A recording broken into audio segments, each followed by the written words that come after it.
Hello, ladies and gentlemen, once again, and welcome to Focus on Liberia. My name is Dennis Jai, and we are broadcasting from Atlanta, Georgia. This is a special edition of Focus on Liberia. My guest is Mr. Samuel P. Jackson. Mr. Jackson, welcome to Focus on Liberia. Thank you very much, Dennis. How's the weather in Atlanta? Oh, it's beautiful here. It's beautiful. And how is it there in Monrovia? I thought you were still in South Africa. No, I left South Africa on May 1st, went to Ghana for 3 days, arrived in Liberia on the 5th, left on the 17th, 18th, was in Atlanta, Delaware, New York, and I just got back to Liberia last Tuesday.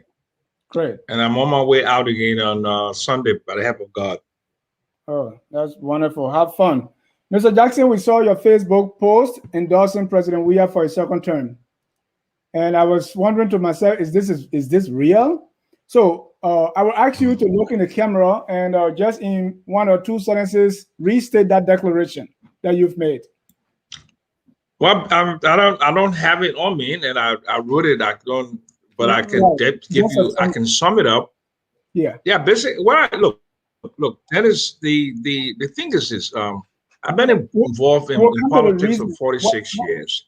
We'll come to the reason. What you say, just the headline. Yeah, no, about business, but I'm just summing it up. Okay. When I see political manipulation and machination, I can see it from 1,000 miles away. And why I continue to be very critical of the administration with all the transgressions. I'm looking at this thing as a Hobbesian choice, a rock and a hard place, dealing with the aspirations of millions of Liberians who put their aspirations and hopes on President Weah. If he fails, it will be cataclysmic for that particular generation, 70% of Liberians. Now, if there's a clear alternative that with a cohesive leadership and people who are now relics from the past who did not participate in the felonious assault on the political economy over the last 12 years, or in the democratic dispensation, then I can understand that. But, I see relics trying to regain power, right. And I see an overbearing influence of the unity. Let me stop you. What are you doing? What are you endorsing? Just that one statement I want you to make. We'll get into that shortly. Well, it's very difficult to put in one statement. But what I'm endorsing is stability.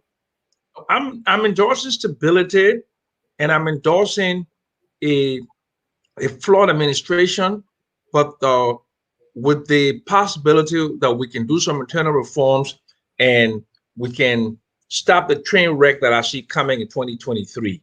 That is what I'm trying to avoid. Okay. Are you endorsing the CDC? I'm endorsing the Weah for the 2023 elections. Yes, absolutely. So, but you are not joining the CDC. Well, I've never joined a political party in the last 20 years. I'm a member of the National Patriotic Party, and since Taylor left by 18 years ago, I continue to hold my membership in the NPP. Oh, okay. NPP is still there, so you are still a member of the NPP. But we're going to get into your endorsement, but I want us to clear a few things out quickly before we get to that, because we've had you here several times. You have made a lot of statements. You don't shy away from expressing your views. So let me ask you: is Judge Weah incompetent, and does he run an incompetent and inept government? Some of the words you use in politics when you're on the other side, impolite, discarding from a position of frustration. Okay, and while I see a lot of transgressions and I see some degree of incompetence, I'm willing to deal with some of that versus the political manipulation and the machination on the other side that I view as a possibility of people just angling for power. Just angling for power with no clear strategic objectives, no cohesion within the leadership. Yeah, and we're laying the business here, Mr. I'm Jackson. listening. I'm just asking a simple yes or no. Is Josh Weah incompetent, and does he run an incompetent and inept government? Yes Yeah. or no?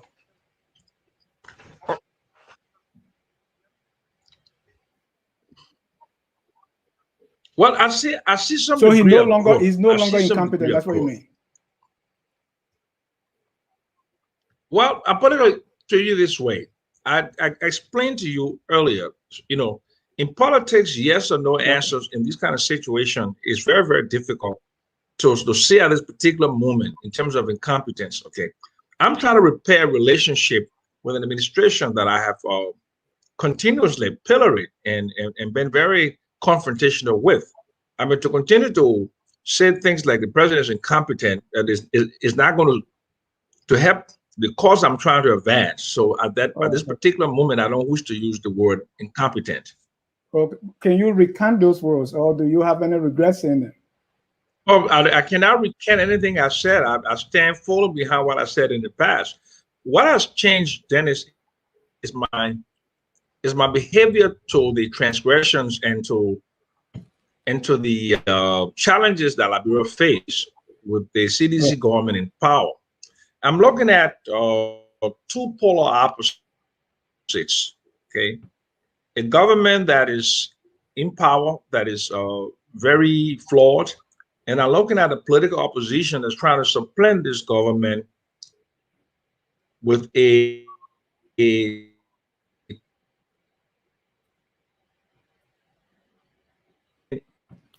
Yeah. any economic development strategy, We no we're having trouble with your connection there. agenda.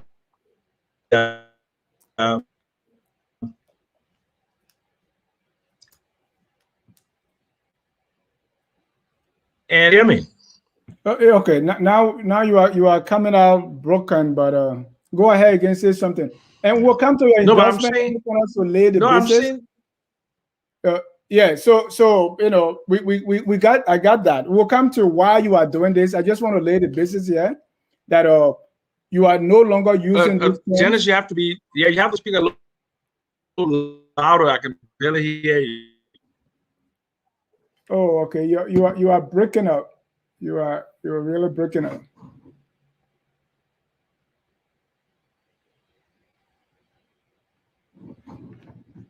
Yeah. Ladies and gentlemen, this is Focus on Liberia. We have Mr. Sam Jackson. He's right here with us in studio, and we are discussing his endorsement of President Weah for his second term. Mr. Jackson, if you are there, say something. Let know that you are still connected. So, just to give you a gist of Mr. Jackson has said a lot of things against this administration. So, turning to make this 180 degrees, we want to speak to him what drove this. But in the meantime, we are just laying the basis. Mr. Jackson, you're an economist and you've been here for a long time, you know, on focus on Liberia. So before we get to your endorsement, what is your evaluation of the economy? I know we have discussed this several times. How is the economy doing now?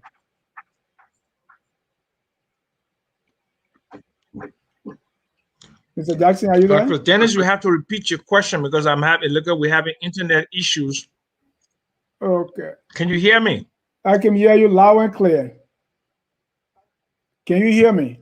Okay. No, I'm saying I'm trying to repair and readjust and constructively engage the administration. So the words that I used in the past would be fully inappropriate to use at this time, considering the circumstances and the objectives I'm trying to achieve at this time. Okay. Yeah, so that's why they say when you are angry, don't say anything because you're going to regret it. But I don't regret anything. I just choose to recalibrate and go in a different direction and use molasses instead of slings and arrows to achieve my objective at this time. You've okay. You've been there before, right? You have engaged before, and then you disengage. You know, but before we get to that, I want us to talk about the economic quickly because you're an economist, and so every time I see you, I'm hungry for the economy. What is your evaluation of the economy right now under President Weah?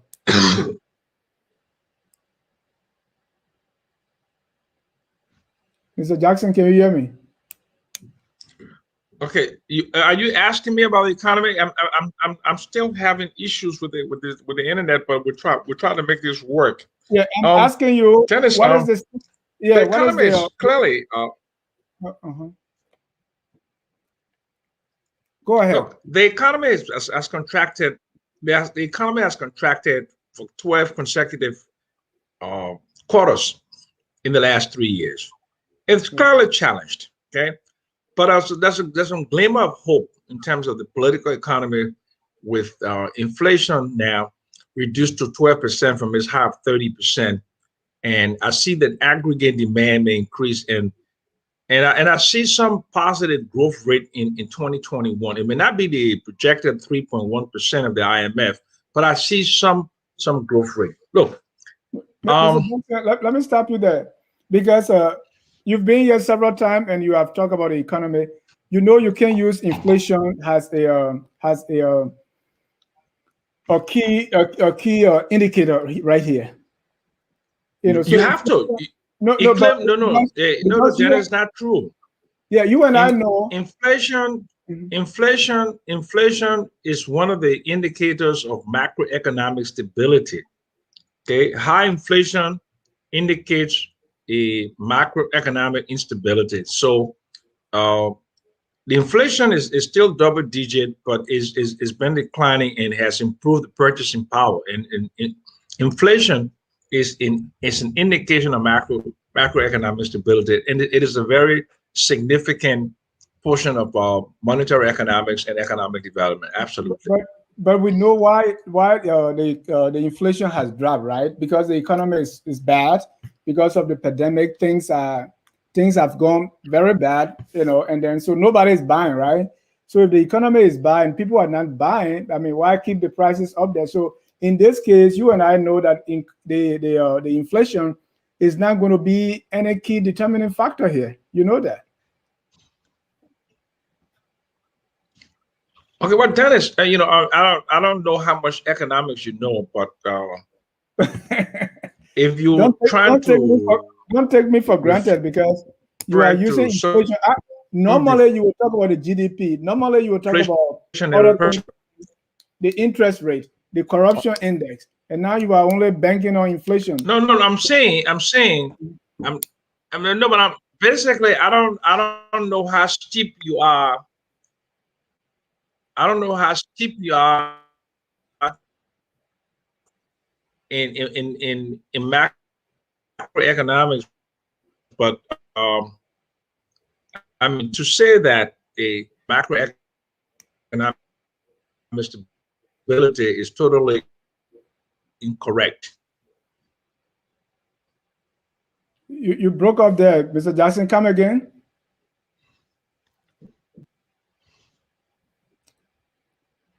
Mr. Jackson, go ahead. We're listening.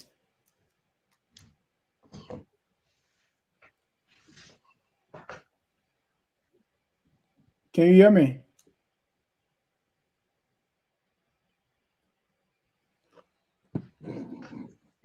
Mr. Jackson, can you hear me? No, Dennis, unfortunately, I didn't hear most of what you said, but let me just repeat what I said. I said, yeah, I can hear you. What I was saying to you is that inflation, the degree of inflation, is a very good indication of macroeconomic stability. And you're trying to infer that maybe there's some deflationary pressures brought about the lower aggregate demand. If that may be true, but for inflation to drop from 38% to 12%, there is a degree of macroeconomic stability. There may be an automatic events, totally unrelated to the monetary policies that were implemented by the government, but you have to acknowledge that 12% inflation is in fact something that needs to be commended. Okay, I mean that's your area, but I know a little bit to tell you that, you know, because GDP is negative 3.6, Government is saying it's going to grow by 3.1, and you know that is not true. But that's not our main thing here. Uh, you were earlier. You declare your intention to run, right, for the presidency. Now Absolutely. yeah, Yes. you have abandoned that to endorse President Weah. What happened? Well, President, I announced to my intention was basically to set up an exploratory committee to look at the possibility of myself running. And I sought to embark on a consultation with a lot of the stakeholders, political stakeholders, including all of the political leaders, Doris Dillon, Henry Costa, Joe Boyka, uh, Alex Cummings, Benedict Ure, and all those. And I had discussions with all of them. And I was hoping that the CPP, which was the organized opposition, would start to make a lot of inroads in preparation for 2023. But over the last 8, 9, 12 months, and especially since December, with my intensive consultation with leaders of the CPP, I found out that there was no clear strategic objectives. There was no cohesive leadership. As far as a lot of machination behind the scene that could cause the unraveling of the CPP in the near term. I'm talking about your own ambition to run, not the CPP. Yes. That's what I'm. That is what I'm saying. That is what I'm saying. What does that have to do with consultations. It does, because when you want to run, you have to have consultation with political leaders, and they're having consultations with political leaders to determine whether I'm going to put my hat in the ring or not. And these consultations had two major purposes: to determine the strength of the opposition, determine my own popularity, and also look at where I fitted in the political configuration. You don't just throw your hat in, you throw your hat in because you do have a high degree of probability to win, but you don't do it as an experiment. So that is, we have trouble hearing you. You still having trouble hearing me? Okay, now it's clear. Because if you are consulting with the other political parties' opposition, you still having trouble hearing me? Was the intention to run to merge with those parties or to run on their ticket? I mean, what was the point of consulting opposition political parties before, while you are exploring, declaring your intention? Well, we lost Mr. Jackson right there, but he's going to be right back. While Mr. Jackson is away, let me show you some of the things Mr. Jackson has said about the Weah government. And this is one reason why people are a little iffy about his endorsement. This is one of his posts here. And in this post, he said, the government is grossly incompetent. I cannot capture the taxing benefits of improved infrastructure. It cannot create a financial architecture to increase own source revenue of domestic resource mobilization. It continues to look for increased donor support. As a result, economic development is based upon a narrow fiscal spread and thus no fiscal stability or sustainability. That's what Mr. Jackson back in April. Mr. Jackson, we're trying to get you here. And as soon as your internet improves, you'll be joining the thread. Also, Mr. Jackson is saying an incompetent, uncaring, and untrustworthy government. Judge Weah has no clue what's happening in the country. He's insulated by obnoxious cartel of McGill and Tuet. Even the praise singers on social media don't have access to him. That was Mr. Samuel P. Jackson before he became born again. Mr. Jackson, I was just reading some of the things you said before while we're waiting for you. So the question here I was asking was, Dennis, yeah. Dennis, I would like to make a, Go Yeah, ahead. look, I would like to make a suggestion. Yeah. Or I hear what you're trying to say, that basically I went back on a lot of things that I said.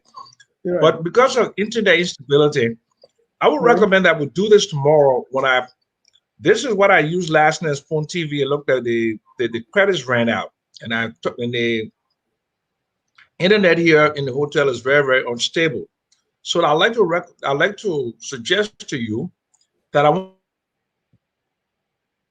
want us to have a spirited debate that is not challenged by internet Okay. connectivity. So therefore, if it's okay with you, we can cut this show short and we can try to do it tomorrow at the same time. When I would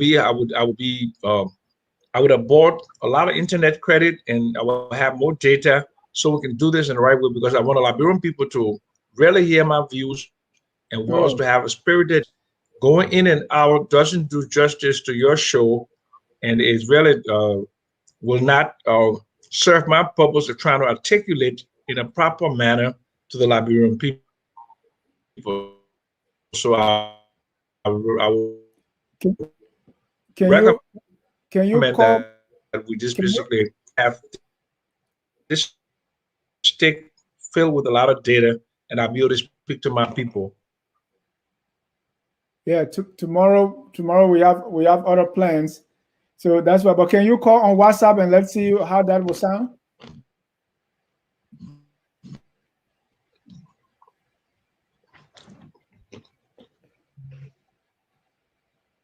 All right.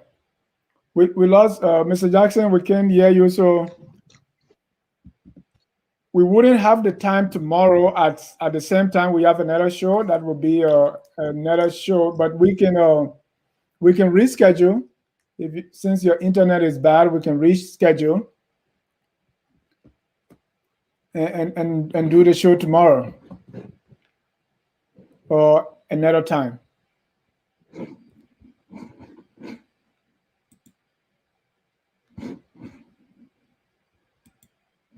Ladies and gentlemen, we are sorry that Mr. Jackson connection is not good, and he has asked that we reschedule the show. So we will be rescheduling, and that's an issue. Although we don't have the time tomorrow, but there's nothing we can do. It's in Liberia, and the internet is bad, and there's nothing we can do about it. So I will just give my perspective, and we can close the show.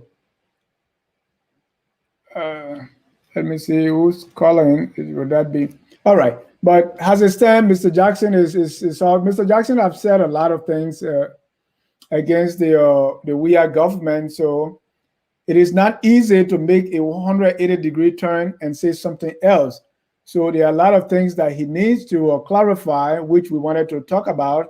Number one, he said the economy is improving, or two, he does not see, that the opposition is an alternative, and so he had made a whole thing binary that it either be CPP or CDC, and so that's why he's choosing CDC over CPP. What Mr. Jackson himself was running, so he has abandoned that ambition to endorse President Weah for a second term. Mr. Jackson, he was with the ALP in the 2017 election. In the second round, he endorsed CDC and President Weah. He worked with the administration he said he was engaging. He publicly came on focus on Liberia to disengage because of a litany of reasons that he gave. And those are laundry list of reasoning included that they were not listening and they were incompetent. Now, after some time, he decided to re-engage. And so in this re-engagement, he's endorsing President Weah. And so we were really hoping to engage Mr. Jackson to explain this thing, because carpet crossing is nothing new in Liberian politics. From the time of President Doe, that we were teenagers, we saw that under President Taylor, President Sirleaf, now President Weah. So what makes the Sam Jackson endorsement different? We wanted to find that out as well. And why should Liberians take that seriously? I wanted him to explain, what were some of it, if he understood why people were skeptical about this endorsement. But unfortunately, there's nothing we can do about it. So people are suggesting that we make it a call-in show. It is little too late to do anything now. And then let's have Mr. Jackson tomorrow. But if you want to if you still want us to call, I don't have anyone in the back room. But if you want to call, to discuss, let's do it one at a time. Call my WhatsApp, and then you can have a say. 978-726-6965 on WhatsApp, and let's talk for a few minutes, and then we can. Let me take, if this is the first caller here. Hello. Hello, who's this? Josh Lobo. Hey, Josh. My man, I thought I was like, I wanted you to send me the link. I was going to join you to fill in for Samuel Jackson so we could talk about some of the things about Samuel Jackson. I was following the show when he left. Oh. But if you not, just let me know what you prefer. Oh, you want to fill in for Samuel Jackson? No? Yes, I want to talk about Samuel Jackson, what it means. I said, send me the link. No, when you come in, we'll talk about Baka. That's fine. You want to ask a question about him as well? It'll be fine because Samuel Jackson said he didn't hear from the alternative. He said he spoke with Baka. That's fine. You want to ask me a question about him? Okay, I don't care. That's fine. Okay, let's see if you can come in. Go to your. Oh. Send a link to Messenger. I will join you just now. Okay. Okay. And by that time, ladies and gentlemen, we'll have time for you to call in. Hopefully, we can get you to call in. So I'm going to make an SOS call to my back room so that we can connect our phone lines.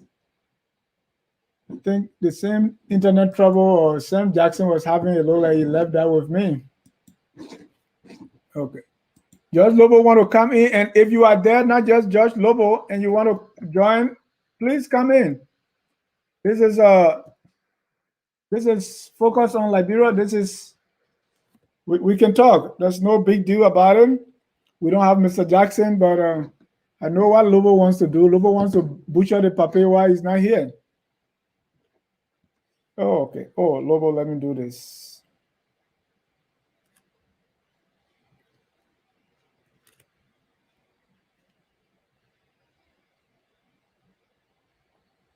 Yeah. If you want to join the call, please. You want to join the show?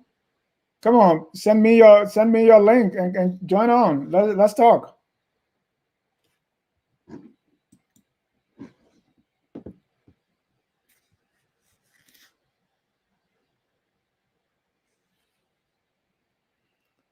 Let's see. Christopher Tobasi, you want to join? Emerald Nicole, you want to join? Otavius Sal Perry.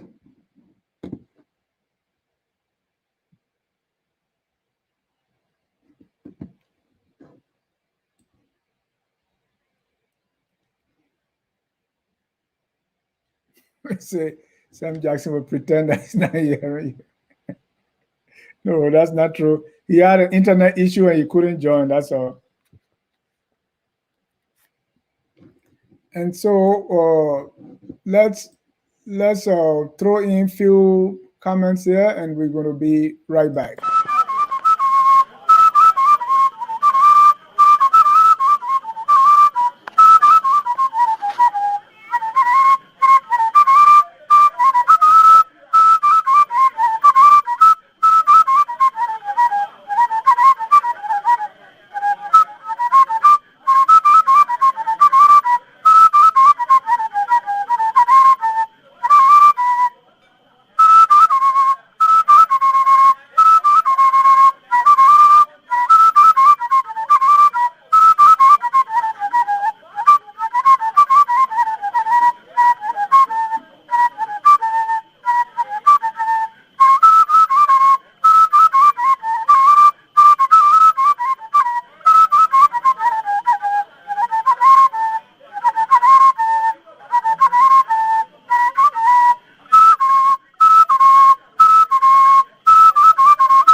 Welcome back to Focus on Liberia. This has become an open mic now on the Sam Jackson endorsement.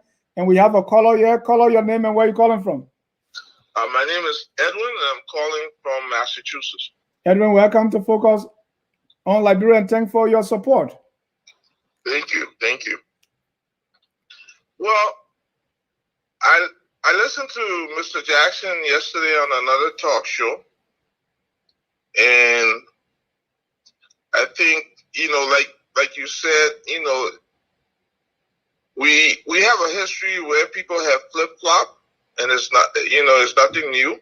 But I think that in regards to Mr. Jackson, he's probably the loudest and probably the person who is most associated with Liberia, since, like, say, 1980. And because of that, I think it's most significant, especially the level of criticism he has leveled, against the Weah's government.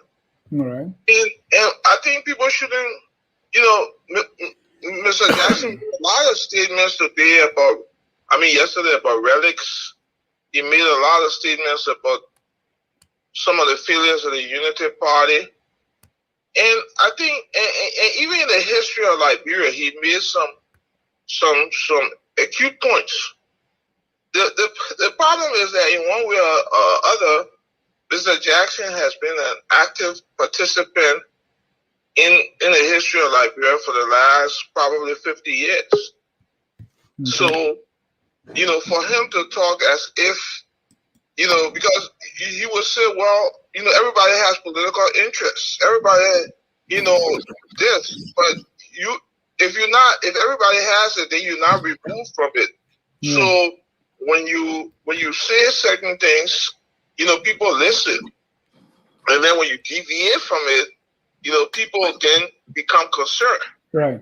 Mr. Jackson was part of a movement that helped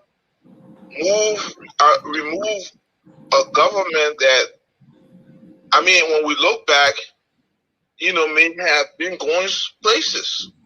They removed that government for nepotism, etc. Today, Mr. Jackson talks about President Weah being his cousin, and am I not going to support my cousin?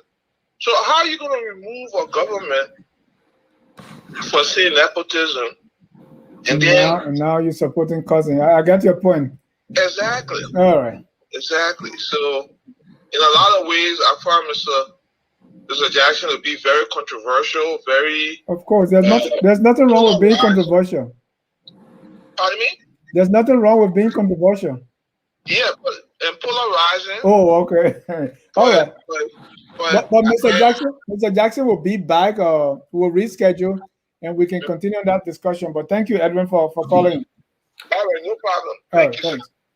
Mr. Lobo, welcome. Thank you very much, Big Brother Dennis Jah. How you doing, sir? I'm doing wonderful. Thanks for coming. Mr. Jackson will come back, but I want us, since you are here, I want us to start a broader conversation on this whole idea of carpet crossing, right? You are in this party today, the next time you're in the other party, right? And you are endorsing. And let me give you a little history. Under President Doe, we saw the late Oscar Jaikuya.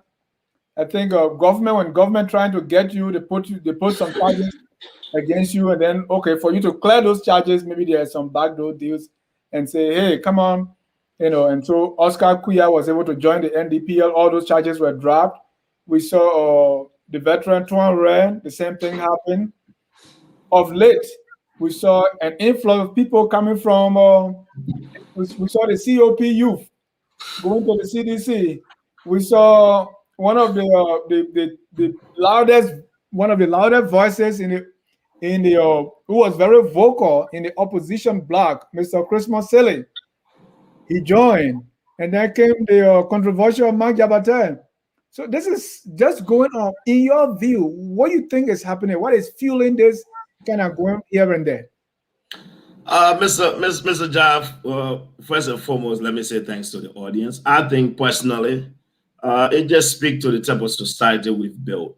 I've always been a strong proponent that the issue of corruption in our country and in Africa as a whole, I have argued that the root cause is from the home. You know, Mr. Jha, in a house where we've been taught that the father get almost 60% of the resources in a pot. That is a mindset we grew up with. So you always want to fetch for the best for yourself. And again, when you have a society where systems are broken down and you have lack of employment, and we've now built environment and opportunity for people.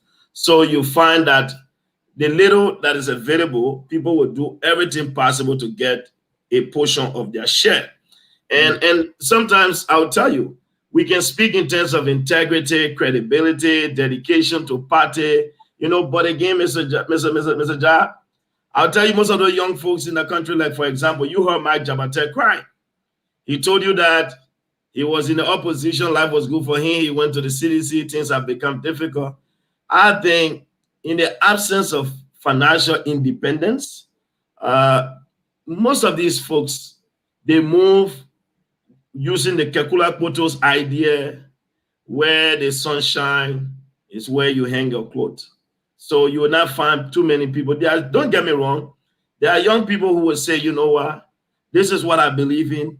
This party reflects my ideas, my values, my principle. So I will stay with them. Some people we saw the thing from the Unity Party. Some people right after the UP left power, the next 6-7 months, they were on their knees to CDC headquarters. They were singing praises. They were being initiated, all kinds of things. That is a society. So it's a sad one for the country. But you keep mentioning young people. They are subject of the discussion today. Samuel Jackson is not young. The reason why I don't want to, let me say this about Samuel Jackson.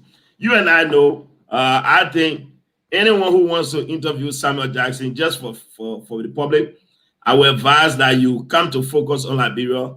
Please go back and ask Dennis Jha, because I think we really, really engage on this platform. And there are a lot of things that Samuel Jackson said. I think you can prosecute him just by watching some of our past videos.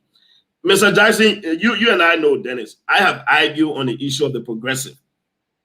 Mr. Jackson's justification he gave, which I was glued to my TV, to my computer watching you guys, was that his argument is that he believed that this government have taken steps.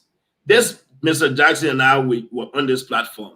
He talked about the lack of technocrat, the lack of expertise, the lack of competent people in the government.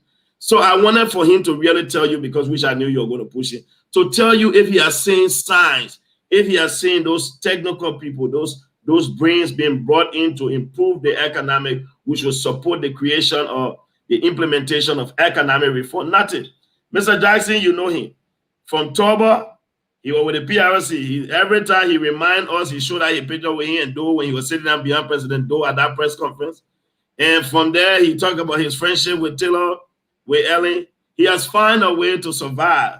And I think Liberia is an environment where only is a survivor of the fittest. So Mr. Jackson always find his way around because he always want to be with the class on the top.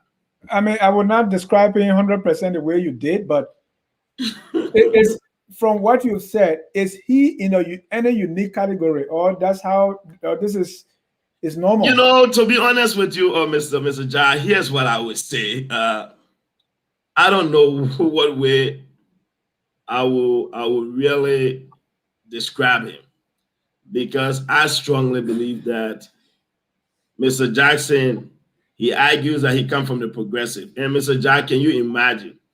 I heard Mr. Jackson yesterday on Spoon Talk saying that he would love to give George Weah the opportunity, the chance.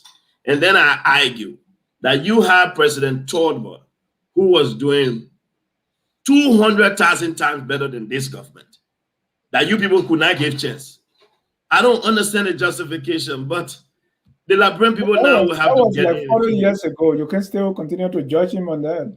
Oh, but it is the same Samuel Jackson who was 40 years ago. He's still preaching the same argument. What I wanted to ask him on that is, he's done this before.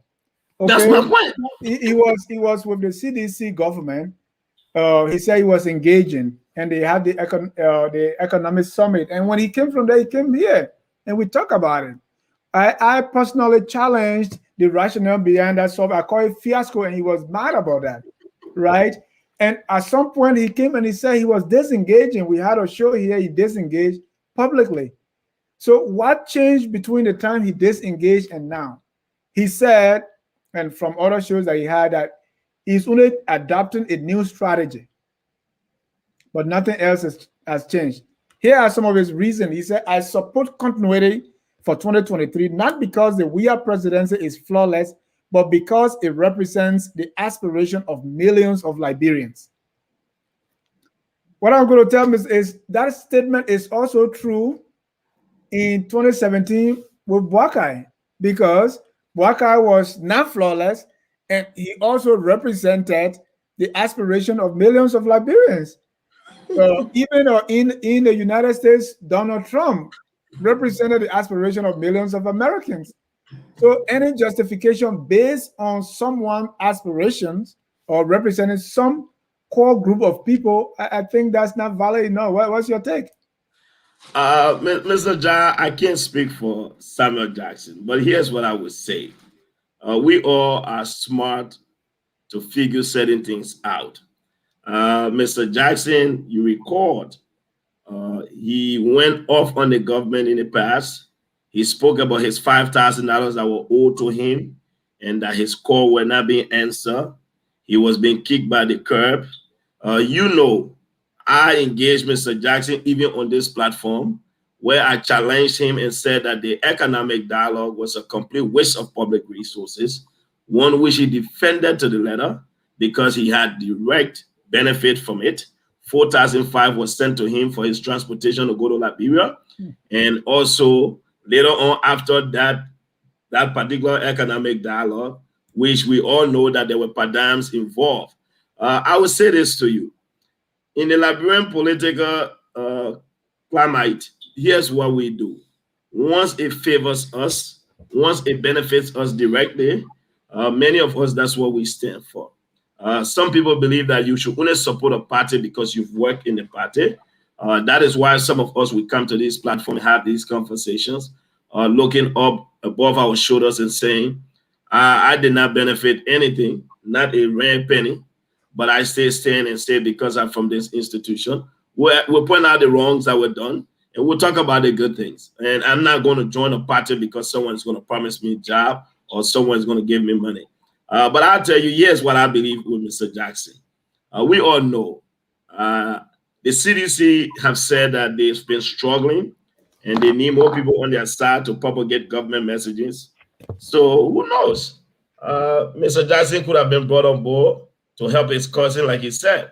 I don't understand how Mr. Jackson, who argued about Ellen Johnson's leave and talk about nepotism, but he has made it publicly clear that even though he knows his cousin is incompetent, his cousin government is not performing, his cousin government is not delivering for the people. But for him, he will ignore that because it is about his cousin, and he believes that provides an opportunity for him. Whatever business interest he might have down the road, whatever, that is going to benefit Samuel Jackson. And I'll tell you straight up front, anything that benefits Samuel Jackson as an individual, he will definitely support it. That is one thing I do know. So I would just say this. The only thing that have changed, Samuel Jackson do have a path forward. He does have a guarantee of some type of returns. Samuel Jackson is a very calculative woman. I give him credit on that. We can speculate. You can say that for a fact. I'm just saying, Dennis, listen, Dennis, let's take his own words. He said politics are interests. Right. So what will his interest be? It's his personal interest. That's what I'm saying. Whatever benefit his interest, that's what he's going for. Am I wrong for saying that? And that's what he's going to explain. But here is one thing he said for his the reason behind this. He said, I cannot support an organized opposition because it is led by relics of the past failed administration. Is Samuel Jackson not correct? Is CPP, is it not led by people from the past administration?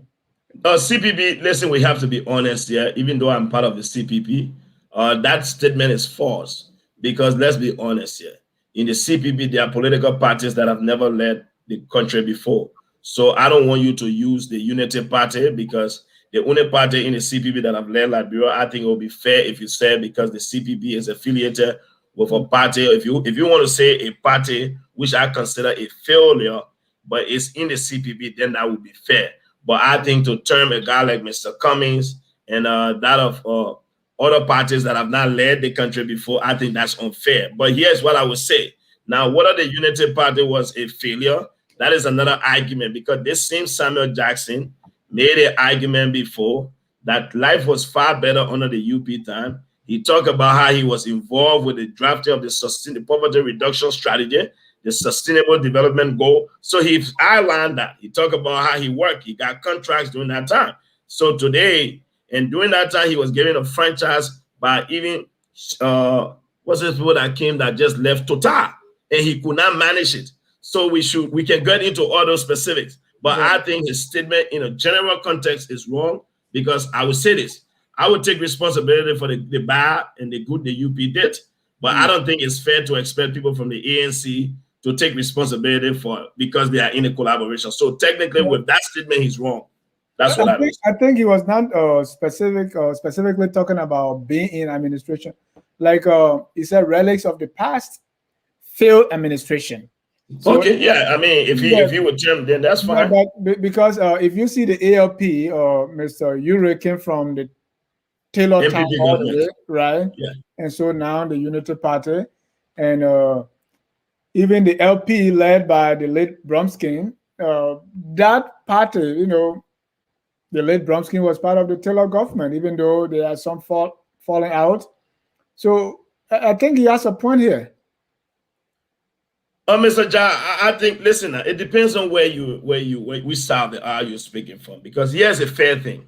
For us now, if the argument is going to be between the CDC and the UP, then we should be able to do a comparative analysis of both regimes' 6 years, take the condition under which they came to power, the circumstances they inherited, and let's discuss the progress that was made. If we're going to be able to identify the failures. I don't think that was his concern. His concern is someone who has failed bringing change. So that's but I mean, that's what I'm saying. Now, for you to say someone is a failure, you have to be able to state that those things. Because he's not denying that the Weah government is still incompetent, but he will not use those words. But he's saying replacing this incompetent government by people that have failed in the past, you don't want to see that. Well, what I think he himself, he's been accused that way. So I think that's a case of Pat calling tea kettle black. But I completely disagree with him that the previous government was a failure. And that's my point. You know, I've debated him on that, and I've argued that. Yeah. Like with regards, so we went back to something he always talked about, the infusion of the 16 billion, which I think he has misinformed the Liberian people. He has lied.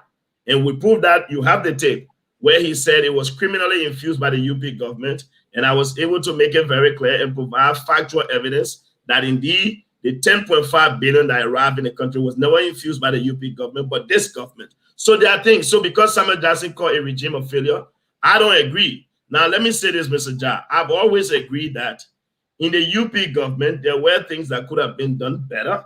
There were areas that I felt the government underperformed, but that does not make the government a failure. The government that paved more road than any government since independence. We can argue that if you want us to go for that. That's the facts are there.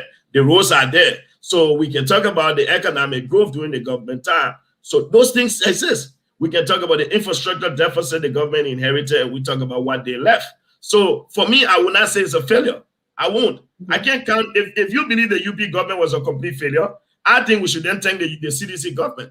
You can't say the UP government was a failure and criticize the CDC, because at least if the UP government didn't do anything, the CDC is now putting us solar light.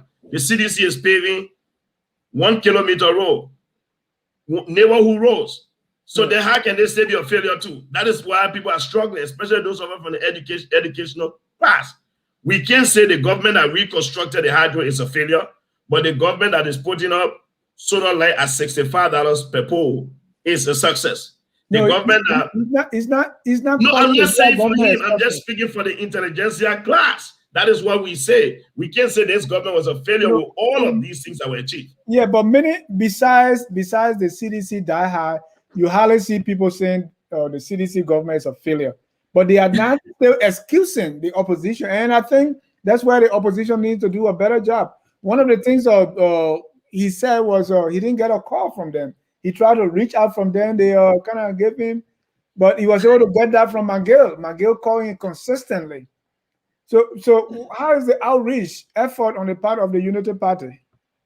And let me say this, Mr. John. I think I want to thank the CPP leaders, those ones who did not reach out to Mr. Samuel Jackson. I personally would not have. I don't think Samuel Jackson. Let me say this to you. I personally don't think adding Samuel Jackson add anything to you. Not at all. It doesn't do anything. Because you know why? When you have someone who has been very inconsistent, someone who has always found a way to make his way in government, someone who has always found a way to be close to power, who can benefit directly for himself, I don't think that's what you want. You want a true, genuine, patriotic Liberian who is out there, who wants to. Mr. Jackson yesterday on the Spoon Talk said he has worked in government for 18 years. Dennis Jar, you and I have been around. I want when he come on the show, please, this is my question. I want you to please make sure you ask him. Let him give us his job history in the government. The last time I checked the government that I know that he was really appointed by a president in which he served was the Samuel Doe government at the Ministry of Commerce. He said he worked under the Togo government of finance. I would like to research on that. But that 18-year job history he gave, I think that's not true. So my point is, I spoke with him, he has said that if you combine all the time he has worked, it's not even up to 3 years. Yeah. But no, yesterday on Spoon, he said 18, I think 16 or 18 years. So that's where I'm saying. So I'm like, that's why I want you to please ask him so he can stay. So for me, I would say this, Mr. John. I mean, you have to understand. Because Samuel Jackson, they shouldn't talk to him. No, not that. Listen, Mr. John, there are so many ways to get to Banga. Yeah, you can take a Toyota Corolla and get there. You can take but walking there will be just no, not walking. No, that's not what I'm saying. You can drive a Nissan and get there. You can drive a Toyota and get there. You can drive a Buick and still get there. Doesn't matter. If we don't ask the guy who owns a Toyota to get to Banga, does not mean you can't get to Banga. You can still ride a Nissan Rogue and get to Banga. Very simple. But the CPP has no history of reaching out to people. That is not true. I don't see it. Nah, that is not true. Let me just state one of them. The ANC, for example, the ANC was able to bring. What about Yogbo was a member of the CDC. So I think it was COP, right? The argument you've made that the CPP does not have a history of reaching out. I'm talking about going across the aisle to get people. I don't know what individual political parties are doing, Mr. John. I can only speak for my party. What is the Unity Party doing? The Unity Party, for what we are doing, I spoke to our chairman. We have engaged in a massive. Mr. John, I don't think you're being fair, though. I recall sometime last year, over 200 youths appear at the UP headquarters where they went to join the Unity Party. Apart from that, we've had people coming over to join the party. Those are the same people jump party happened. No, but then, yeah. Dennis, you have to understand. No, everybody in like brought from somewhere now. No, so, it's not true. You see what the Obama people did by going outside. But you see the same people that were wearing the blue beret. The next day they changed to red beret, and the other. We are still in the process of recruiting. We are still reaching out. We will. Hopefully, some of these days, we'll have the opportunity to speak to independent minds like you guys who don't intend to join any party.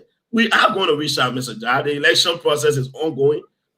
We engage in folks. We might not have reached to some of you guys, but we are engaging. We are holding talks with a lot of different Liberian groups. But to be honest, the person who is heading the political leader now, Mr. Boakai, let's be honest, Mr. Don't you think Mr. Boakai is little? I don't want to preach the age thing, but is he not a little too old for this?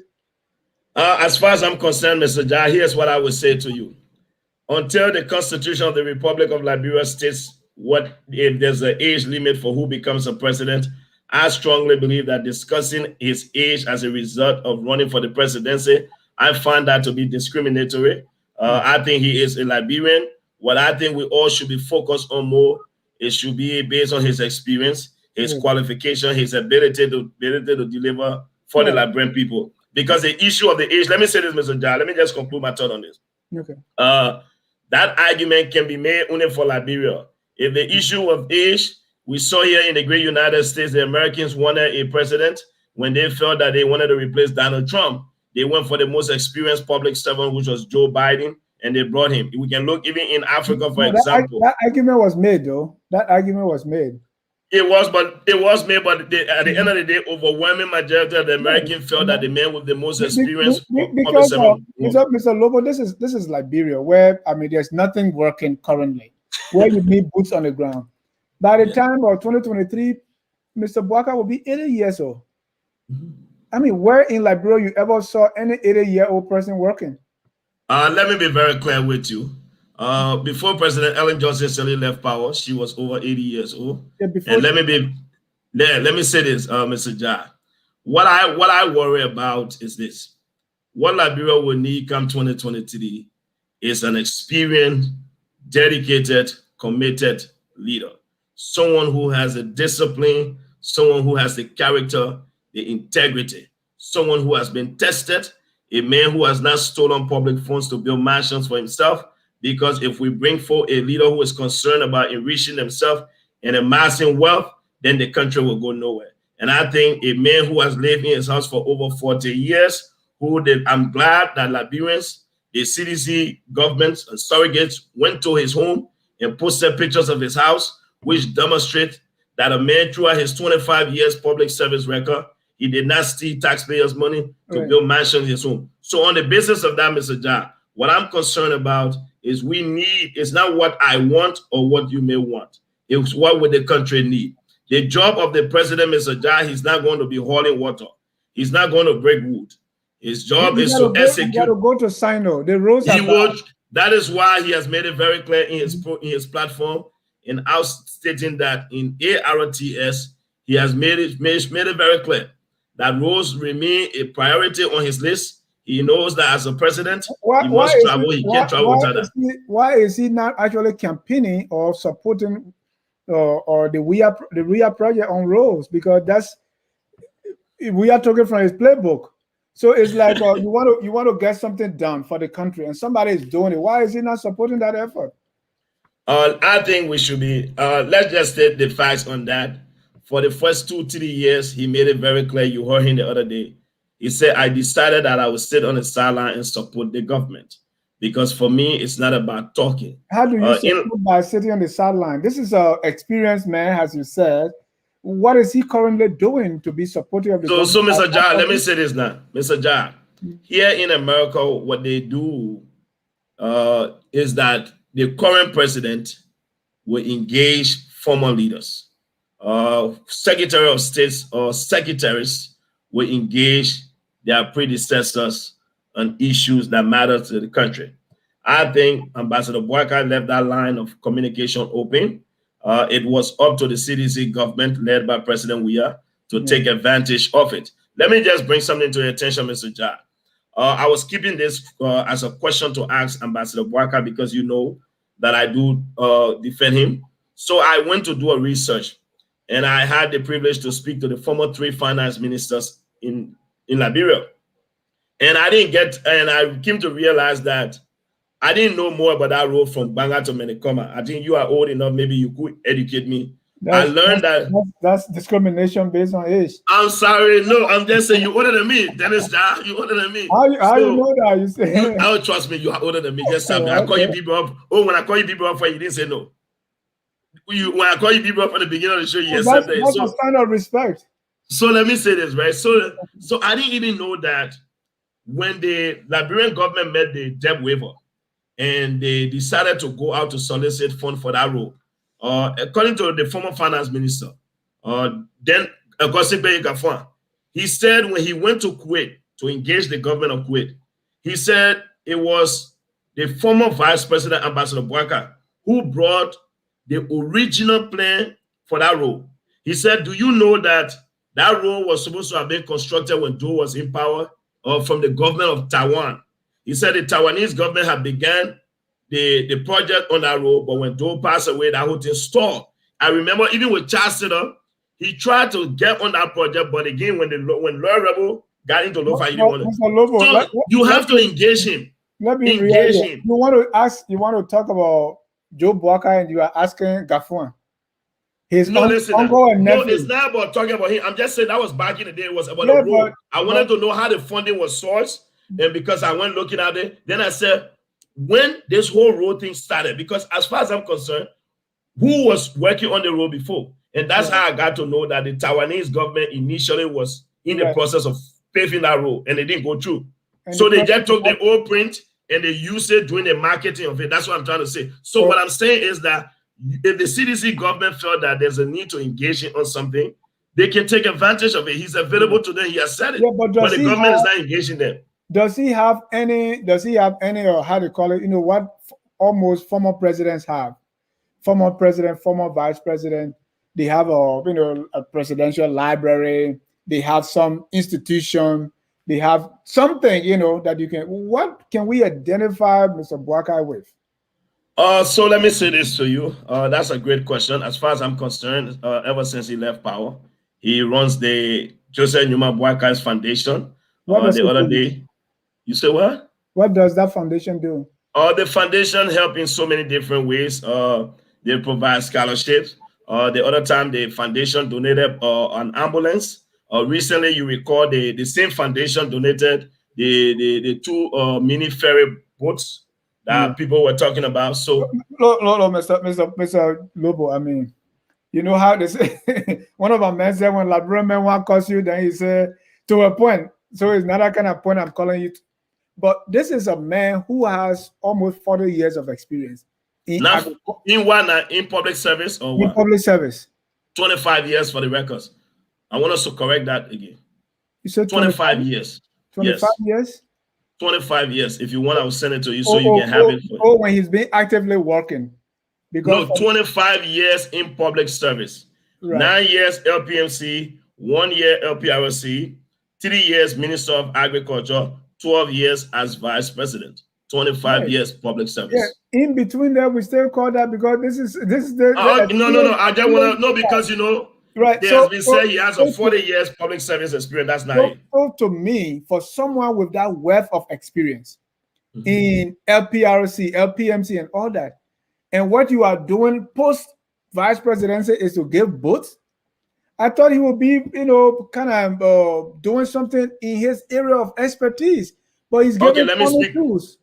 No, let me speak to that. The question you asked was, what was he associated with? You begin the question. Because it's always about people giving stuff, right? You go. No, hold on now. Then they pack in the barrel. That is not the question you asked. You asked the question. No, you said. No, this is what I said. I know what I said. Because you were saying the current government did not engage him.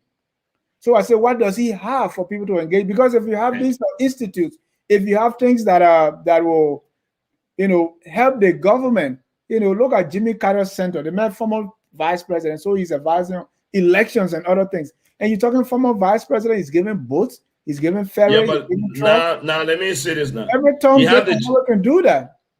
So let me say this, Dennis John. Yeah. You have the Jimmy Carter Center, he's advising on elections. This thing Jimmy Carter is building homes for low-income people, right? I want to see what you spoke now. You spoke. So hold on now. Yeah, I did. So that's what I'm saying. You begin the question was, does he have a library former president get associated with? And that's why I responded to.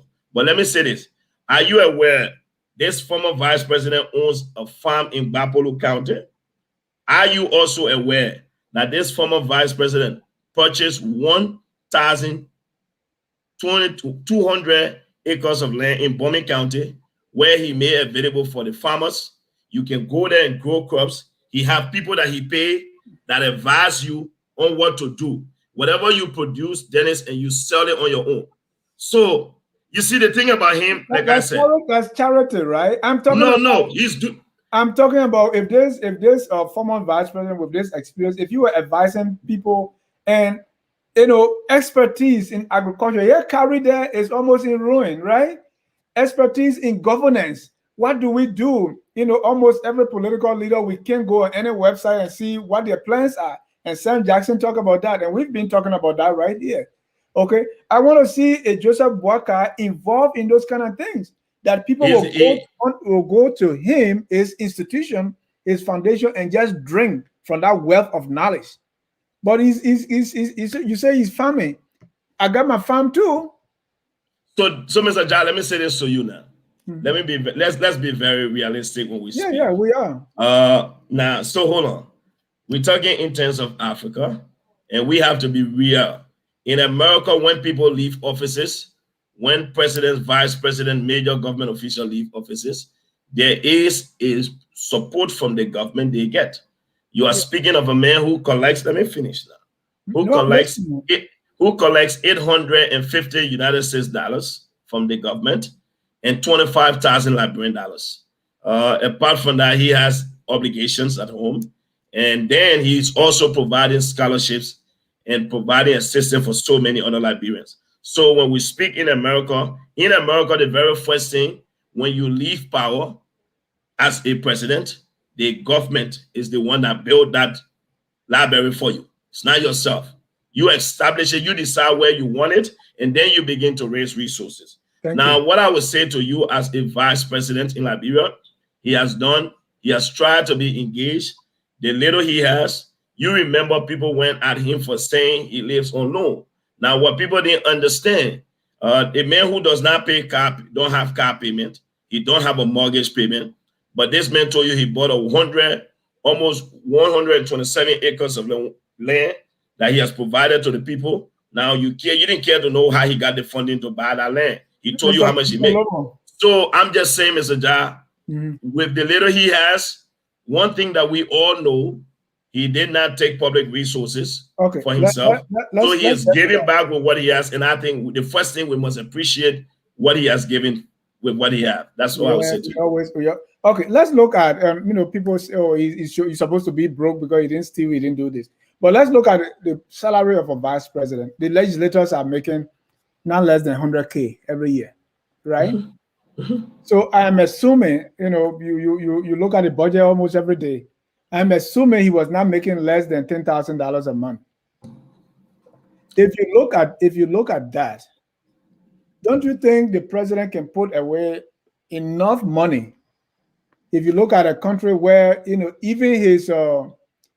scratch card were paid for, things in his home, food, everything was paid for, and if you are collecting 100K, I'm just putting that 100. Let's say he made 10,000, so 120,000. You don't think you can put that away? Invest that somewhere and make a lot of money that you can live. I would agree with you. Absolutely, it's possible. But let me say this now. Here's where people got things confused. The fact that you have investment does not mean you still can take loans. There are people in this country who are wealthy, people who have credit cards, who might decide, say, you know what, I'm going to take this car on credit. Listen, Dennis John, whenever you have a monthly obligation that you make monthly payment off of, that you didn't buy cash outright, you are living off of loan. That is just simple.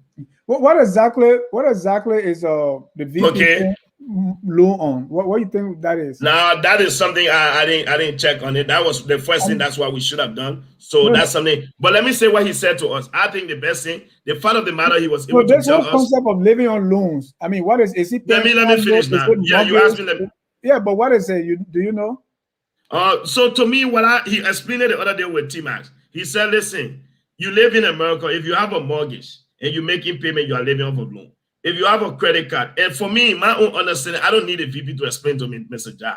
If I went somewhere, let's take for example, if I went and got a credit card or a car loan that I'm going to pay back in 6 years, or let's just say 5 years, because most of the financing 72 months, right? So let's say if I took that car loan, right, and I'm making monthly payment, I'm living off of loan basically because I took a loan from the bank to buy that, to pay. That's what he meant. Because let me finish now. You don't have what do you mean by that? Right. When you have monthly obligation, what are you living off of? Are you living off of what? No. If you have a monthly obligation that you are paying monthly from a loan, that is a loan, it's a debt. Yeah, you have a debt that you are paying. But I'm working. Working, so I live on my job, the job that I do. So you can tell me I have a car note.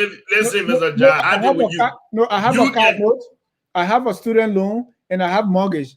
But I work and pay for that, so I'm not Mr. living Ja, on loans. Mr. Ja, until you can pay it off and you have the ability to buy it cash, the reason why you see someone can say, let me give you an example.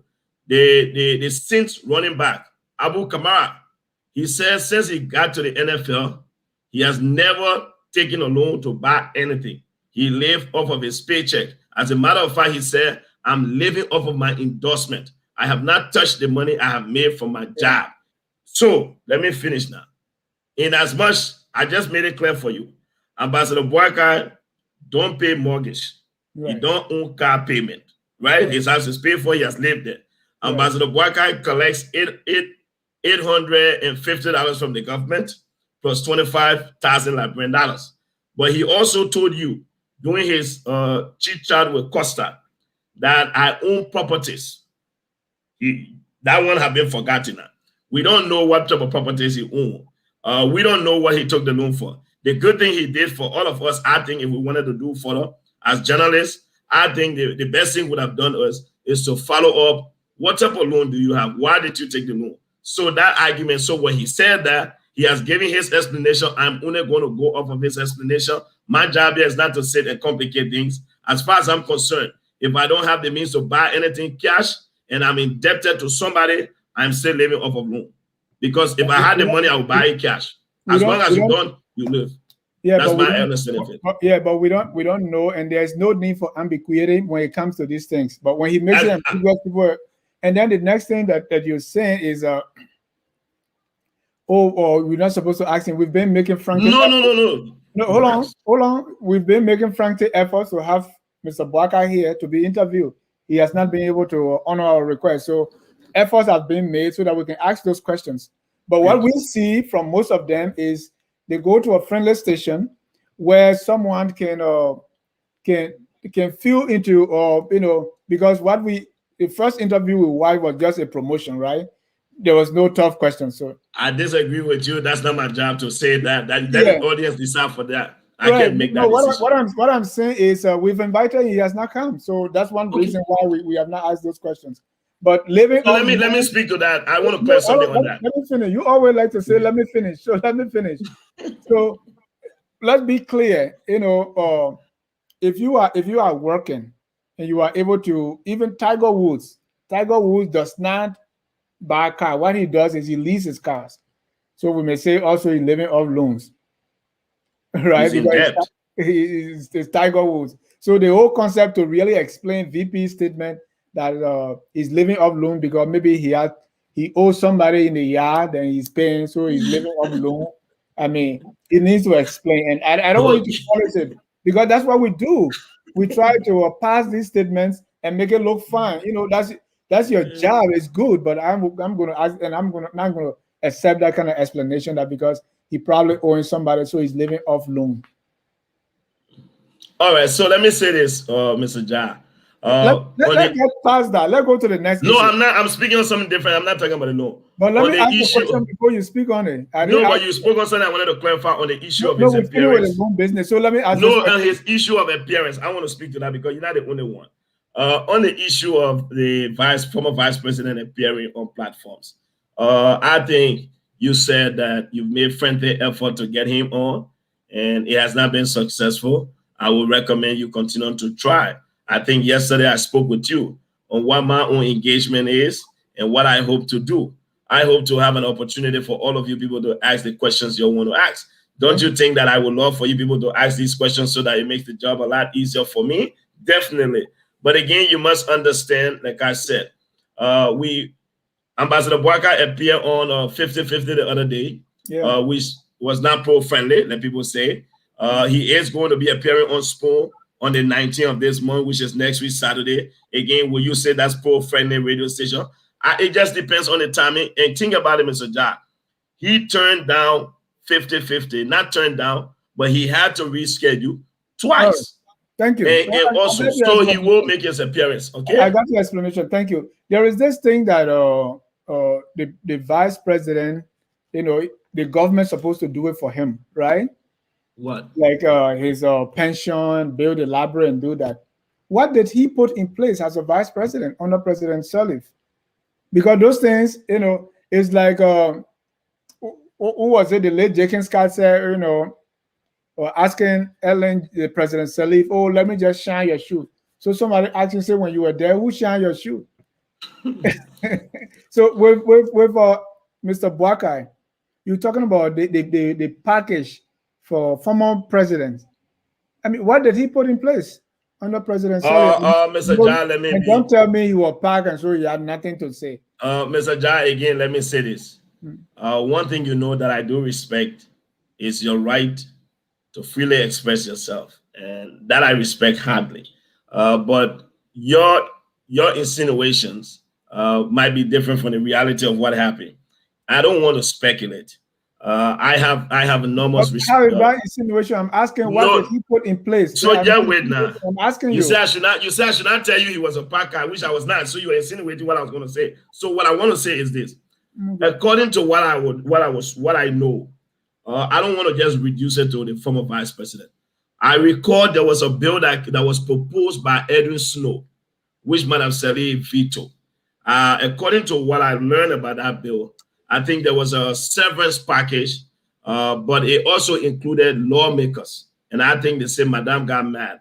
But you are absolutely right. I think the former vice president, for him, I don't think it is something he should decide by himself as a former vice president what should be best for him when he leaves power. I think we should have a system in place as a country to take care of our former government official. Because if you are saying that George Weah should put in place a retirement package for himself, I think George Weah could take clues from the late Kiza Pierre Nkurunziza from Burundi, who gave himself enormous amount of power, almost $1 million. I don't think that's what we want. What we should be asking is, as a country, I think this is something we need to look at, because we've seen former presidents' children, former presidents' widows in the country struggling. The late President Joe Wife had to take the government to the ECOWAS code. I think this is wrong. We should have a system put in place where once someone served in certain capacity and leave government, they should be able to think of. That's what I would say. So it was not there. I'm just giving you what he received based on what he showed me. That's what I'm telling you. That's what I'm saying. Because if the buck starts with the president and you are there and nothing is done, when you leave, you say, oh, nobody's giving me anything. And so we continue that cycle, right? So this is why he was never the final decision maker. I think he's showing that's why he has talked about creating systems. He wants to build systems. So I think that would be some of the things he want to do. Right, and because we don't find anything that the VP has written for us to look at, I sometimes I'm curious to know what system did he build at LPRC, at LPMC, what legacy did he leave behind that we can point to? Because you see, it's very easy, to say X, Y, Z, but because there's no writing, I mean, I have never read anything written by the vice president. I don't know if you have. Have you? You asking me a question when you're done so I can answer? I mean, you can. We're having a conversation. This is not. Great. So let me say this, Mr. Ja. Because I'm not anything written by the VP, even his memoir or something that would tell me that. No, to be honest with you, the only thing we've seen more was in his book. But according to what I know, and I will share with you and Anthony, which I promised Anthony the other day, the vice president memoir should be coming out very soon. And I intend to share with many of you guys who have these platforms so you can present it to Liberian people. But here's what I would say on that. Mr. Ja, is a sad thing for our country that we can be able to go to a specific ministry, agency, public corporation to see what it was before under certain leaders, under certain managing director or ministers to be able to say this. And I think those are some of the things that he has been able to identify. And now when given the opportunity, I think that's something he definitely want to do. But I'll say this to you, Mr. Ja. Again, when we speak to what he has done, people try to turn it the other way around. But here are the basic facts I will tell you. For example, let's just take LPMC. I think the former vice president will explain about that. Right. Mr. Ja, I want something to read. That's what I'm saying. His memoir is coming out. I just said it. Is when I work at when I was in law, I work at Paris. So here's my ID card.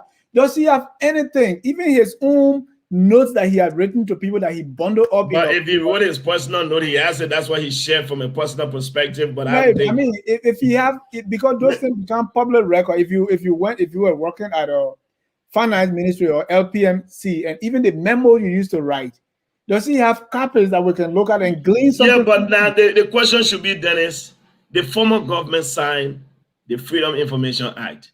What effort have you made to go and ascertain some public information that you have been denied? I think that's a fair thing to ask. Have you done that? Have you gone seeking public records that you have been denied? On VP Boakai? Yeah, public records of the time. Does he have anything to show? Yes, Dennis, you asked a question, man.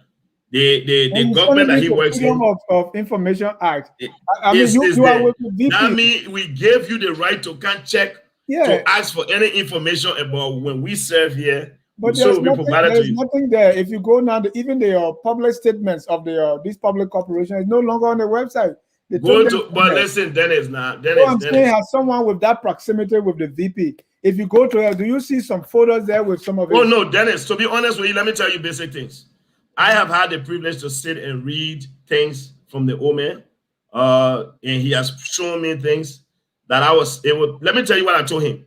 I argue with him over and over every day. Listen, I told him, I said, listen, Mr. Former Vice President, I said the society we live in today is one that technology have given us the ability that we can talk to Google and it brings things for us.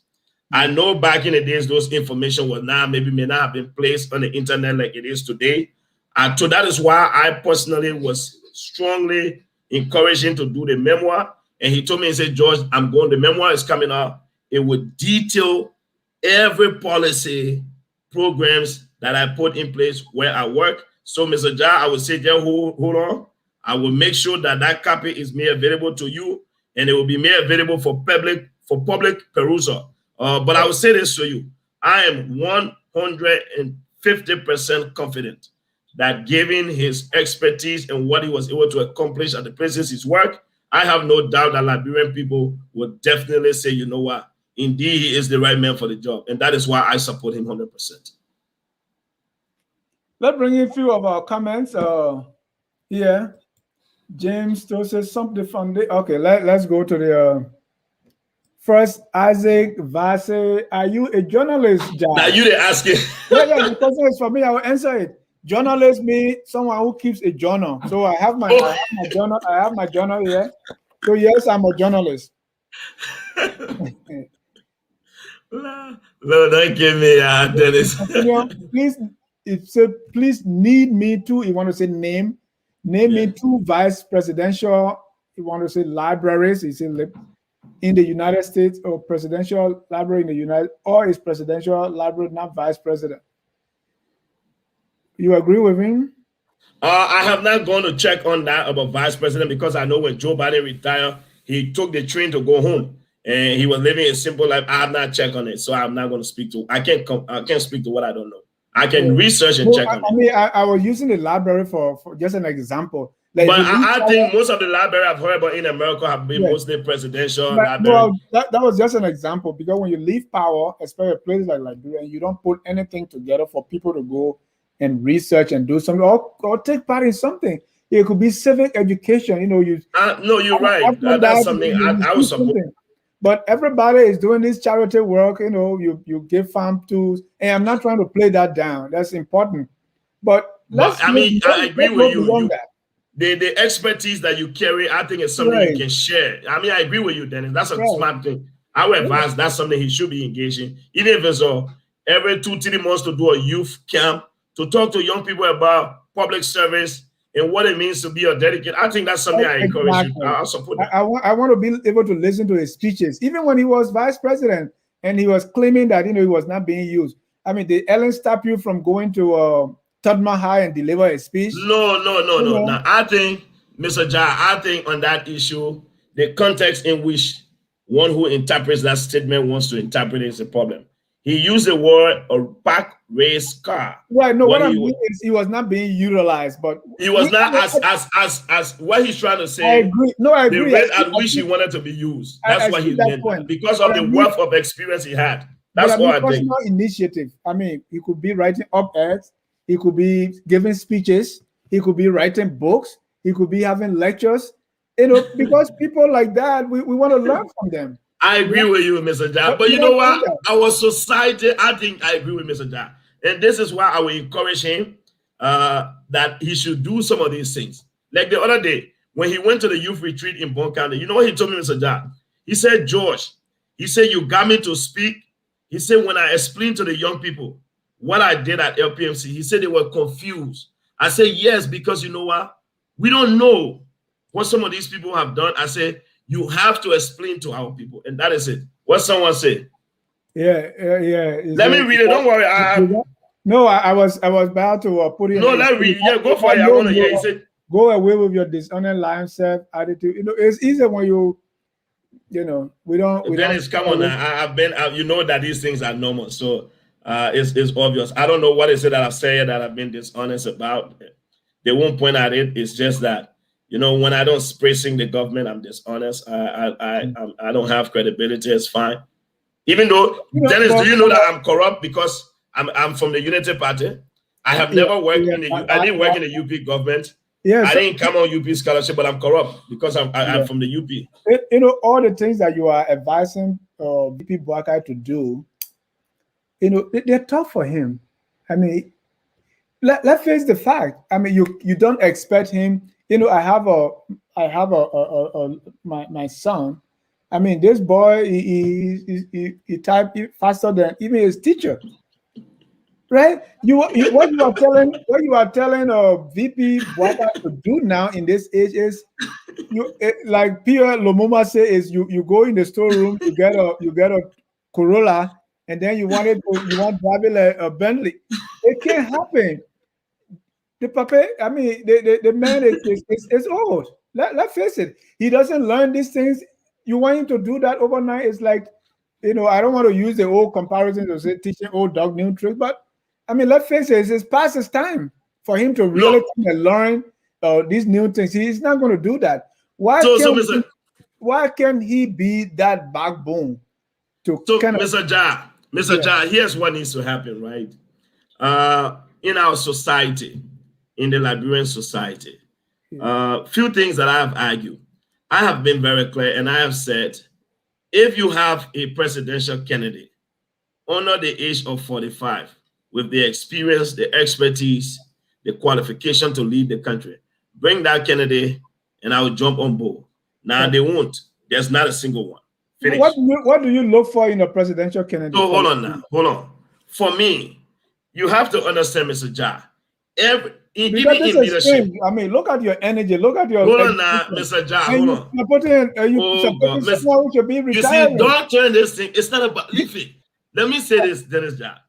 For me, you see, in management, when you do leadership, they say based on the circumstances or the situation, the leader will adapt a style of leadership. Now, what am I trying to say? We have to first know we are talking about a country called Liberia, a country that have been heavily divided based on common interests. When I say divided, where most of the argument every time people would try to bring is this American Liberian native argument. We need to get away with that. So we need someone, first and foremost, what the country would need is a reconciler, one who have shown that he has worked with both sides of the aisle. Where's the history of that? Let me show that, Mr. Ja. For a Joseph Nyuma Boakai, the boy from West Songa, to be president of the student council government at the College of West Africa. When Nathaniel, let me finish now. School. I mean, no, I want to see. Hold on now. So you're getting my argument. You are helping to make my case that someone from Lofa, from West Songa, will be a janitor, will be working in the school, but to go to the school of the elites while he was working in the store as a store boy. He has done that. He has demonstrated that. That's what I'm saying. To work with the two-way party government of Toba, to work with the People's Redemption Council government of President Doe, to serve during the interim administration with Sawyer, to serve with Madam Sally. What I'm saying is that based on what the country will need, we look at him and say, you know what? We may not have everything we want in him, but we look at what he's going to bring and say, you know what? Could these 6 years be our basis to have young people who will serve and we see them demonstrate their ability to be? What you have just said, the other way to look at it is he's always hanging his clothes where the sun is shining. Oh, man. Right? So you look at there's a boy from Wasonga. I think he went to his elementary school in Sierra Leone, right? He came from there and he's at CWA, the elite school. As a janitor. It's based on that. As a janitor. That is school he attended, right? Yeah, as he was working there as a janitor to go to school. He didn't just go there on scholarship. He didn't go there because his parents paid his school fee. So now, and it was from that point that he struck this relationship with President Sirleaf, and now he was picked to be vice president. So you see, if you follow that, and then he worked with. So what happened was when the TWP government was overthrown, they targeted those that were from the American Liberian stock, killed some of them, and those that were native, they set them free, including the late Jackson Doe. And so, again, some would think that Mr. Boakai was hanging his clothes where the sun was shining. Yeah, but let me say this to you. This is why. So really, that is not to me. That no, is not Mr. Ja, if you want to use that. Yeah, that is not a demonstration of someone who is a reconciler. It could just be that, okay, this guy, wherever they push him, there where he goes. There is a bird that when he's flying, they say the bird is flying like this. So when the breeze blow and blowing the opposite way, he say that the player will go inside. Is that what Mr. Boakai is doing? No, let me say this. So, Mr. John, let me say this to you. When I speak in terms of being a reconciler, right? Like he said, he was able to work in a two-way party government without joining the two-way party. Think about it. He worked in the People's Redemption Council without joining the NDPL. That's what I'm talking about. That he worked based on his competence and his qualification. Not only that, let me say this. You asked in terms of what he has. The people that were forcing to join were political figures. But he was just like, when you say JB, sit down here, you sit down there until you come back. So, nah, I mean, Mr. John. Honestly, I did not hear his name until. Mr. John, let me finish now. Yeah. But he was agriculture minister. Yeah, but I mean, like. Do you know that? Oh, the agriculture minister is someone you said just said here when he led over 15 countries of the West African Rest Development Project. WADA. Come on now, Mr. He was not someone who is assertive. So I mean, who battled him? Mr. John, yes, sir. Mr. John, I think we misread his dominion. That is one problem in Liberia. And we need, let me say this. Money Rich Captain was a minister of foreign affairs during the Charles Taylor government. Yeah. But very little Liberians would talk about Money Rich Captain and what they saw him doing when Charles Taylor was in power. There are Liberians who will always talk about Bernard Ayue and will talk about the lives of Louis Brown and Nathaniel Bounce. But how many people knew that Money Captain was the Minister of Foreign Affairs, one key government position? There are some government officials who believe in executing. And that is why today Money Captain, even though many of Charles Taylor's former ministers are on traveling sanction, do you know that Money Captain is the one who heads the government Millennium Cooperation Challenge Compact Grant? Even though he was Charles Taylor Foreign Affairs Minister, think about that. So I'm just saying to you, in Liberia, we need to get away from this. When we use the word insertive, we want someone who's insertive, like the current finance minister, Samuel Tuaya. He's very insertive, like Deputy Minister Eugene Fagon, and who we see them. So we need to get away. What we need to be questioning is, what did they do? What was their performance at that area? And I think that is what I'm saying. We don't find it. It's not written. So Mr. Jao, the reason when I spoke is, let's talk in terms of reconciliation. Yeah. Ambassador Boakai on the 50-50 show made it clear that let's talk in terms of land dispute, tribal dispute in Lofa. Yeah, I had to go settle it. Oh, he settled. Yeah, he was the one taxed by President Sirleaf.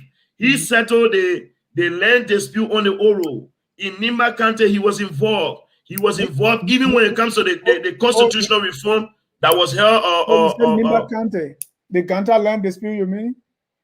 Mr. Ja, I spoke of Nimba County, and that I'm quoting the vice president. I'm not going to say that's what he said because I'm very careful, because I know Liberians. I don't want someone to leave here and say, Jolobo just say Ambassador Boakai did. I have to make sure that whatever, when I'm quoting him, I have to quote exactly what he said. I mean, okay. I mean, yeah, he could have. He probably did the one in Lofa because the Nimba one is still not resolved.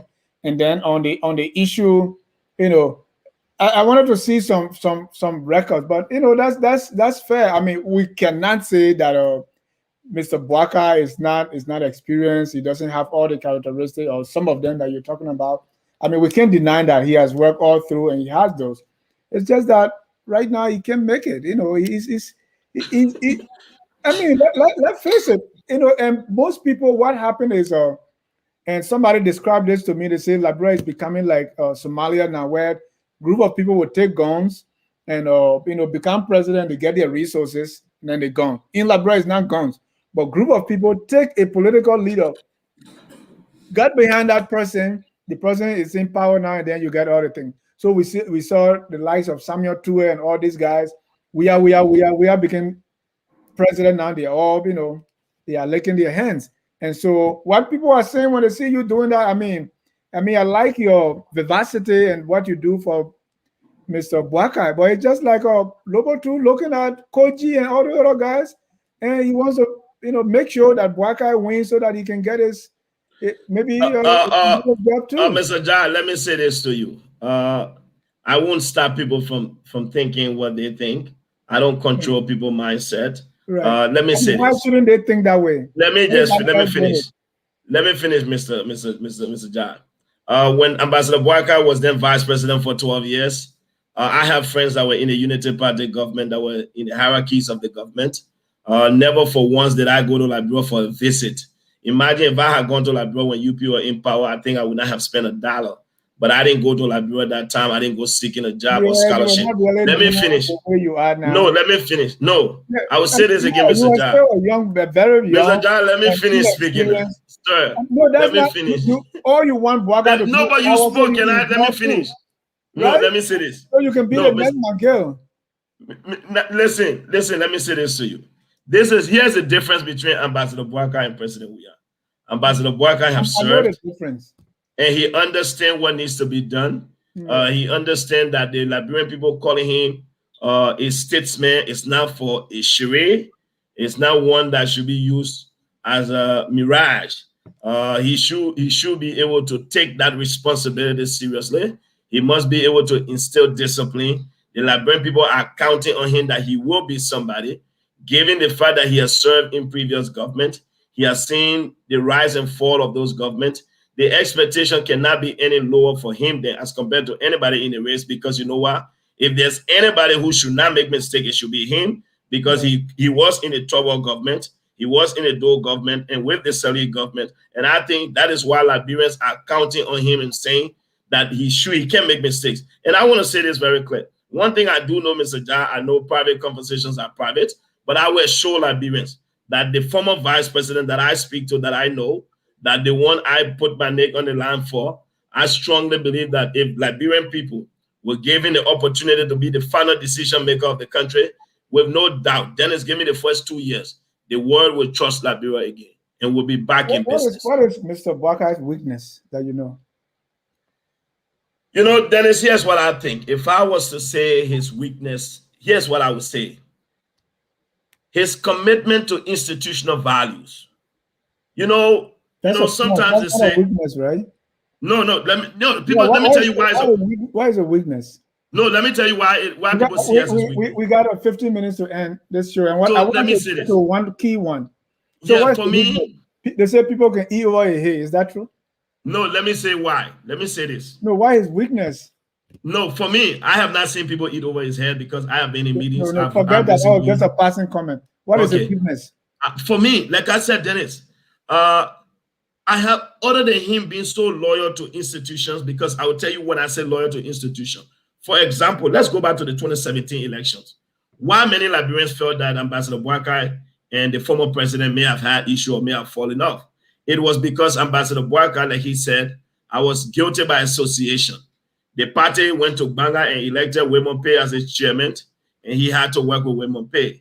So I think that commitment, it brought a rift because Wemon Pay may have said things against the former president. So to be loyal to institution, that's his weakness. Is that what you're saying? I think that's what people could identify. For me, I'm saying I have not seen. That's not a weakness. That's so for me, I'm yet to see what is it that I can point out for him as his weakness. That's what I mean. Well, let's conclude on this thing between the Unity Party and the ANC. And people are saying that, okay, let the process play out. There's some degree of animosity now, especially among the surrogates. How are you reading that? You know, Mr. Jah, here's what I would say to you.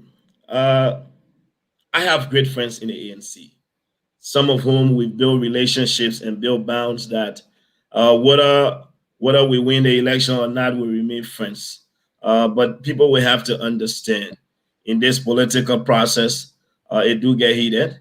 But there are certain things you must be able to do and cannot do. When you call someone a friend, Dennis Jah, and you can pick up your phone anytime and call them, you yourself have to be able to restrain yourself and be able to say, you know what? Yeah, Dennis Jah is independent minded. He can be tough on Boakai, but there's certain things I can't say to him. Right. I strongly do believe that certain people have not gotten to that extent yet. Like, for example, this morning I woke up to a post from Muna for her, which I felt was very condescending and disrespectful to Ambassador Boakai. But I want to say in this manner to my big sister Tiola Gibson. She came there and she apologized for it. And I made a very clear statement that Muna, I expect this campaign to be very clean, but I will not reduce myself to this level. So I would say this, Mr. Jah, every one of us who have joined this process, we all come from different backgrounds with different type of experiences as it relates to national politics. So some people know how to respond to certain things others don't. Some people think that being personal that's going to hurt the CPP ticket in the long run. For me personally, I don't think so, because guess what, Mr. Jah? Whoever that we bring forward to the Liberian people will be counting on his character and his judgment to lead the country. And some of these are very harsh, and your opponent is going to use them, and they're going to stick. We have to be prepared. The good thing about it, Mr. Jah, the reason why I make the case for Ambassador Boakai, I've been very clear. There's no criticism that we've not heard. The good thing, Ambassador Boakai was involved in the 2017 election. There are no new allegations, so that's a very good thing for us. It's a repetition of 2017 allegations, and that's why I keep telling my friends, I hope you elevate this debate, because if you want to relitigate 2017, that's on you. You are absolutely correct that our opponent might want to use it against us, but at the end of the day, Mr. Jah, I have to respect people's right to freely express themselves, but I'm hoping that even though it's your right to freely express yourself, that you will be cognizant of the reality on the ground and will understand that there's a need to respect each other, because regardless of whether your candidate or my candidate, we remain Liberians. And for me, I'm being very clear.